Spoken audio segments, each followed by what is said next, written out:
Hello and welcome to the International News Daily Podcast. I'm your host, Dennis Dunicic. Now, before we begin today, I want to remind you to subscribe to our channel to join our growing international community.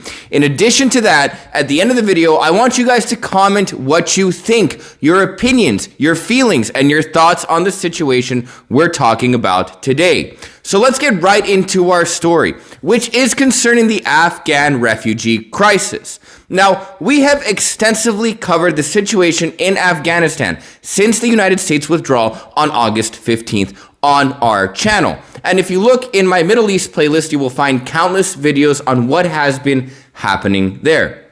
So I'm not going to go too much into detail about the Afghanistani situation in and of itself, but I will give some details just to understand what has been increasing and making the refugee crisis worse. Now, as many of you know, even those that haven't been following the channel, the Taliban has taken over the Afghani government after the United States-led coalition left in August 15th of this year. Now, the Taliban has actually been having a lot of governmental issues, and this is not of their own fault. And I'm not praising the Taliban. I'm not criticizing the Taliban. I'm just trying to look at the situation objectively of how they have been governing. Now, the Taliban is a group that is absolutely excellent at insurgency, at fighting major superpowers, at winning wars in a guerrilla style and coming to power. But actually having power and actually governing is something they have much less experience in. In addition to having a lack of experience in administrative governance, the Taliban has been facing a lot of problems, primarily economic. Now, Afghanistan's economy has historically been, at least for the last 20 to 30 years, absolutely dependent upon foreign aid. And after the Taliban takeover, not all, but much, and the vast majority of this foreign aid and of these foreign programs, which were invented to boost and create a better Afghan economy, have left, stopped, or completely dried out. In addition to this, Afghanistan is facing a major food shortage. And finally, a major and serious winter is coming. Afghanistan has very, very rough, very cold, and very difficult winters, which is a problem for many people living in extreme poverty, where things like basic energy, heating, or shelter are hard to find. Now, the vast majority of Afghanistans don't live in this kind of poverty, but millions do. And finally, in addition to having all of these economic and governing issues and having the existential crisis of determining if they want to be a more conservative Taliban or being a more progressive Taliban, the Taliban government has been faced with countless terrorist attacks coming from the much more radical Islamic State Khopesh branch group, or ISK. So basically, things in Afghanistan have not been going well. And many Afghanistanis, for very good reason, want to get out of Dodge. Now, since the U.S. withdrawal of August 15th of this year, 70,000 migrants from Afghanistan have left to the United States, and countless others have gone to other countries. Now, of these 70,000 migrants that have entered the United States since the U.S. withdrawal, thousands are still stuck in U.S. military bases as they are waiting to be relocated in different American communities or different transplant Afghanistani communities in the United States. Basically, this has been a major logistical issue for the United States Customs and Immigration Services, or the USCIS, which is understaffed, underfunded, and doesn't have the full ability to meet the demands of this refugee crisis. Now, here's the reality. I want to make my stance on immigration very, very clear. I am against mass migration. I don't believe in blindly accepting every immigrant that wants to come to the United States and having open borders. These kinds of policies are not conducive to maintaining a country's cultural hegemonic appearance, its social standards, its culture, its religion, and it's not good for the economy. Immigration should exist, and immigrants are a good thing, but immigration needs to be controlled. And any single country, whether it's the United States, Germany, the United Kingdom, France, whatever country it is on earth that's accepting immigrants, has to ensure that they are accepting people that are going to be beneficial to the country, just as the country is going to be beneficial to the migrants that are coming in. It has to be a mutually beneficial relationship. Now, that being said, I want to focus on a very specific type of Afghanistani migrant that have and are still stuck in Afghanistan. I'm talking about Afghans who assisted the United States during the occupation of Afghanistan. These are people that worked as translators, engineers, as agriculturalists, as farmers, as janitors, from a wide range of fields for different United States organizations, either directly for the US government, directly for the US military, for United States-based non-governmental organizations, or US-based private companies who were doing a lot of private or NGO work to improve the Afghan economy and different kinds of foreign aid efforts to improve Afghanistan's livelihood, basically to win over the hearts and minds of Afghanistani people, to put a more positive image of the United States in the eyes of Afghans. These are people who worked with the United States and different Western-backed governments during the occupation of Afghanistan. Now, many of these individuals who worked with the United States, NATO, and other allies during this time have expressed fear that the Taliban is going to seek retribution. Now, these people are viewed as traitors, as people who sold out their country and their countrymen to work with invaders. Now, that being said, while they have these individuals who worked with Western governments have a negative reputation in Afghanistan, they are claiming that the Taliban is going to hunt them down and kill them. Those claims probably are not true. The Taliban has stated multiple times that it is not going to seek any form of retribution, that it is not going to carry out revenge killings, and that it is not even going to punish or imprison the people that worked with Western governments, and that these people are safe. And the Taliban statements are actually probably true. Now, the Taliban has been in power since August. If they wanted to take care of these people that worked for Western governments, and there are countless of these people, they would have done so already. And there have not been any confirmed reports or any high-profile reports of these individuals being arrested, of these individuals being killed, or of these individuals being harmed in any way. They seem to be relatively safe. But there is a problem. While they are safe in terms of not being imprisoned, and while they are safe in terms of not being killed, tortured, or harmed, their economic livelihoods are not in danger. They are gone.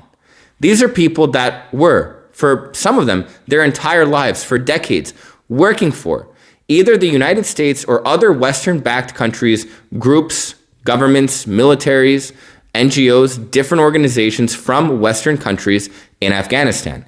These were their jobs. They received pays from them. They were able to feed their families with these pays. They were able to live a life and economically provide for themselves with these pays and with these jobs. Those jobs, after the United States and its Western allies left Afghanistan, no longer exist.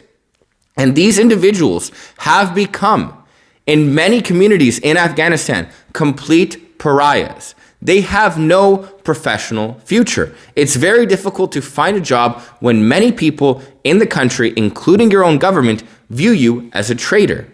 So they have absolutely no economic recourse or professional future unless they are accepted into another country. And the vast majority of those that worked for the United States want to go to the United States. And it's only fair, okay? Even if you don't support mass migration and you don't support migration, period, it is only fair if someone that worked and assisted in the US mission in Afghanistan, which means they worked in American interests, has no other option for an economic future after a failed invasion and failed attempt at nation building by the American government. They deserve a chance to have their own economic dream in America, an American dream. And most of these people are not just random Afghanistanis. These are people with educations, with college degrees, and with ambitions, and with families that just want to live a normal life. But it has been very difficult for many of these people to come into the United States or to even be accepted. There are financial barriers, there are bureaucratic barriers, there are different social barriers that are making it more and more difficult for them to come in. And this is not coming from the Taliban government. The Taliban has stated anyone that wants to leave Afghanistan can, and they absolutely can. But the reality is getting accepted or receiving a visa from the United States government. Now, the US government has provided special visas, which have existed before, but are only given in very rare cases, known as humanitarian parole visas to these individuals. Now, what a humanitarian parole visa is an individual that is seeking to leave their country for humanitarian purposes, which can be political, which can be asylum seeking, which can be massive lack of ability to live. Any humanitarian reason to leave their country and come live in the United States can. But they are under a period of parole or probation. So they are allowed to enter the United States and they are allowed to reside within the United States, but they have to pass a period of parole where they are observed by the Department of National Security. And they do not have a visa while they are under parole or probation. And what is done is the DNS follows these individuals, looks back into their past lives, and ensures that they don't have any ties to complicated groups that could potentially act against American interests or even cause terror, suffering, or crimes in the United States. And that is a good thing. I completely support humanitarian probation visas. It has to be understood, and I support humanitarian visas in this specific case for this specific country. It needs to be understood that Afghanistan historically has been a hotbed of Islamic extremism, and the biggest enemy of Islamic extremism is the West, and more specifically, America. So we should make sure, or at least the United States should make sure, that any immigrant it is accepting into its own borders, coming from a country that is a hotbed of terrorists, is not a terrorist. That's just common sense. But what is problematic with this visa is that to even apply for a humanitarian parole visa or a humanitarian parole residency, an individual has to pay a fee of $575. Now, $575 is a decent amount of money in the United States. In the Western world, in Europe, it's a good amount of money. In Afghanistan, that's a small fortune. And it's a very large sum to ask for people who have been unemployed because their employers left Afghanistan on August 15th due to a failed invasion and failed attempt at nation building. In addition to having to pay this $575 fee to even get a basic visa or begin the parole process for a visa, Afghans who worked for the US government during this period and were not lucky enough to get out of the planes leaving Kabul during the US withdrawal, the 70,000 that left during the withdrawal, have to pay for their own commercial flights, have to pay for their own housing, have to relocate. Some of them have to find economic sponsors in the United States, many resorting to family that has already immigrated to the United States, or with U.S. military personnel that are retired, no longer in the military, or U.S. State Department personnel that worked in Afghanistan to sponsor them themselves, which is kind of heartwarming to see that these people are helping each other out, but also very sad to see that that's necessary. Now, I am not saying that the United States government should be providing these immigrants with economic resources, but at the very least, maybe don't have them pay a $575 application fee for a humanitarian parole visa. That's just absurd.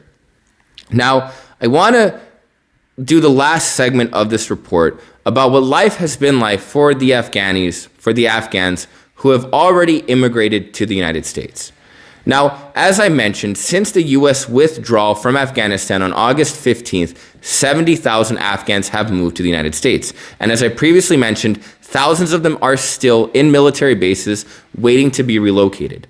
But let's talk about those who have been relocated.